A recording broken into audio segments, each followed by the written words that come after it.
Ženy mávajú často potlačený jeden z elementov sebavedomia a to je vášeň. Pretože to je prvá vec, ktorú v sebe potlačíme a vrhneme sa do víru povinností. Práca, manželka, deti. No a sebavedomie sa skladá z viacerých elementov, lebo sa to volá sebavedomie. Takže sme si vedomi toho, aké máme strachy, akú máme hodnotu, aké máme zručnosti, schopnosti.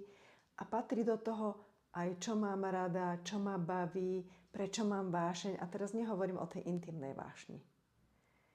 A ženy typicky tento element sebavedomia zanedbávajú. A to je ten element, ktorý nám prináša energiu, nadšenie, radosť, ktorý nám naplňa život tou energiou, ktorá nám pomáha ísť potom ďalej. Čo keď to nemáme? Čo keď sme zabudli, ako to vyzerá? Ako sa to znovu objavuje? O tom si povieme v budúcej časti. Teším sa na vás do budúceho videa a užívajte si krásne dni.